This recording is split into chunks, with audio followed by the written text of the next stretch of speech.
অতি গুরুত্বপূর্ণ 5টা আমলের কথা বলবো ইনশাআল্লাহ। কয়টা আমল? 5টা আমলের কথা বলবো। জীবনের তরে এই 5টা আমল সারা জীবন নিয়মিত আঁকড়ে ধরবেন, আমল করবেন। যারা নিয়ত করতেছেন হাত তোলেন।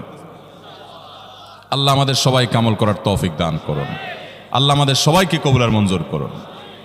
নাম্বার 1, সবচেয়ে বেশি যেটা করতে হবে পরিমাণে, জুমার দিন, জুমার রাত, বৃহস্পতিবার সন্ধ্যা থেকে নিয়ে শুক্রবার সন্ধ্যার আগ পর্যন্ত পরিমাণে সবচেয়ে বেশি করতে হবে যে আমলটা, সেটা হলো দুরূদ শরীফের আমল। কিসের আমল? ভাইরা, দুরূদ এমন একটা আমল, আপনি যদি শুধু দুরূদের এই আমলটাকে আঁকড়ে ধরেন, সবসময় আপনার মুখ দিয়ে দুরূদ বের হতে থাকে, পড়তে থাকেন,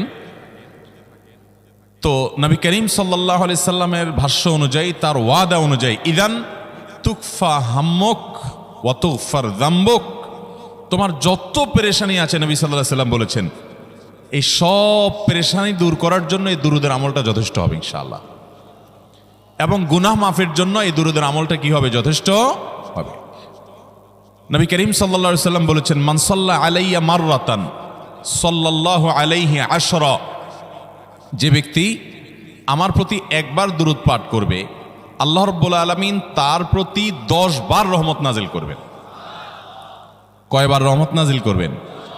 আপনার জীবনে 10টি জায়গায় খুব ক্রাইসিসে পড়ে গেছেন, কোনো জটিল সিচুয়েশনে মুখোমুখি হয়ে গেছেন, বিপদের মধ্যে পড়ে গেছেন, ওই জায়গায় আল্লাহর রহমত পাবেন। এরকম একবার দুরূদ পাঠ করবেন, হক আদায় করে যথাযথভাবে মহব্বতের সাথে 10 করবেন। নবী করিম সাল্লাল্লাহু আলাইহি ওয়াসাল্লাম বলেছেন, আকসিরু আলাইয়া মিনাস সালাতি মিন ইয়াউমিল জুমআতি ওয়া লাইলাতিল জুমআহ, তোমরা জুমার দিন এবং জুমার রাতে আমার প্রতি বেশি বেশি দুরূদ পাঠ করবে, দুরূদ প্রেরণ করবে। ফা ইন্না সালাতাকুম মা'রুদাতুন আলাই, কারণ তোমরা যে দুরূদ পাঠ করো এটা আমার কাছে পেশ করেন আল্লাহর ফেরেশতারা, এবং রীতিমতো নামধাম সহকারে আল্লাহর একদল ফেরেশতা নিয়োজিত আছে। তারা বলেন, আল্লাহ, হে আল্লাহ রাসূল, আপনার অমুক উম্মত, অমুক অনুসারী, আল্লাহর অমুক বান্দা পৃথিবীর অমুক প্রান্ত থেকে, অমুক দেশ থেকে, অমুকের সন্তান, সে আপনার প্রতি দুরূদ পেশ করেছে জুমার দিনে, জুমার রাতে বা অন্য সময়ে। এটা নবী করিম সাল্লাল্লাহু আলাইহি সাল্লামের কাছে রিপোর্ট দেওয়া হয় আল্লাহর নিযুক্ত ফেরেশতাদের মাধ্যমে। আপনি যখন দুরূদ পাঠ করবেন, আপনার ভিতরে এই ফিল হবে যে আমি দুরূদ পাঠ করছি, আর আমার নবীর কাছে এটা উপস্থাপিত হচ্ছে আমার নাম ধাম, আমার রিপোর্ট সহকারে। এই জন্য শুক্রবার দিন এবং রাত, অর্থাৎ বৃহস্পতিবার সন্ধ্যা থেকে নিয়ে শুক্রবার সন্ধ্যা পর্যন্ত এই 24 ঘন্টার মধ্যে নবী করিম সাল্লাল্লাহু আলাইহি সাল্লামের ভাষ্য খেয়াল করেন, আকসিরু আলাই। ওলামা একরাম জানেন, নবী আলাইহিস সালাম সাধারণত কোনো আমল পরিমাণে বেশি করতে বলতেন না। পরিমাণে বেশি করতে বলার মতো আমল খুব কম ইসলামে। গোটা কোরআন যদি খোলেন আপনি, পরিমাণে অধিক করতে বলা হয়েছে এরকম আমল খুব বেশি পাবেন না। তোমরা বেশি বেশি করে নামাজ পড়ো, বেশি বেশি করে রোজা রাখো, এরকম কথা কোরআন হাদিসে নাই। অবশ্যই একজন ইমানদার 5 ওয়াক্ত ফরজ নামাজের পাশাপাশি অধিক পরিমাণে নফল নামাজও পড়বেন, সেটা ভিন্ন কথা। কিন্তু কোরআনে বেশি পরিমাণে আল্লাহর জিকির করার কথা বলা হয়েছে।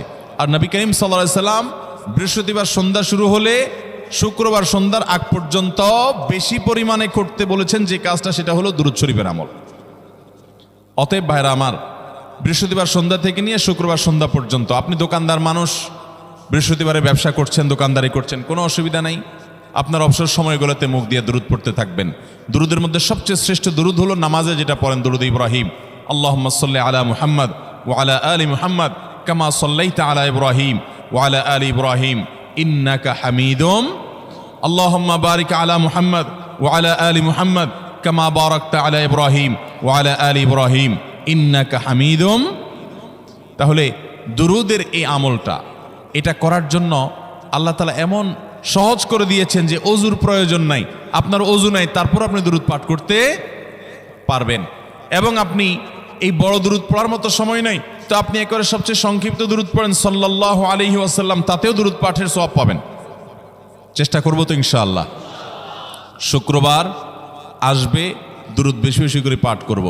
আপনি দোকানে কাজ করেন, আপনার দোকানে আপনার সহকর্মী আরও কাজের লোক আছে, আপনি সবাইকে স্মরণ করাবার জন্য নিজে জোরে জোরে দুরূদ শরীফ পড়বেন এবং বলবেন যে শুক্রবার শুরু হয়ে গেছে, সবাই দুরূদ শরীফের আমল করো। ভাইরা আমার, আমি আমার জীবনের কথা বলতে পারি। আমার জীবনে ওই যে হাদিসের উপরে ইয়াকিন এবং বিশ্বাস আলহামদুলিল্লাহ ছিল, আমার জীবনে আমি অনেকবার দেখেছি এরকম জটিল পরিস্থিতি হয়েছে যে দেয়ালে পিঠ থেকে গেছে, নড়ার জায়গা নাই, আর কোনো আপাত দৃষ্টি থেকে এই বিপদ থেকে উদ্ধারের কোনো পথ নাই।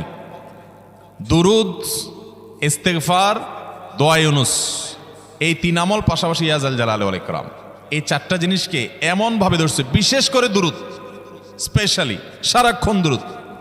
আল্লাহ রাব্বুল আলামিন এমনভাবে সহযোগিতা করেছেন, এমনভাবে উদ্ধার করেছেন যে কল্পনা করলে অবাক লাগে এখন যে এটা কিভাবে সম্ভব।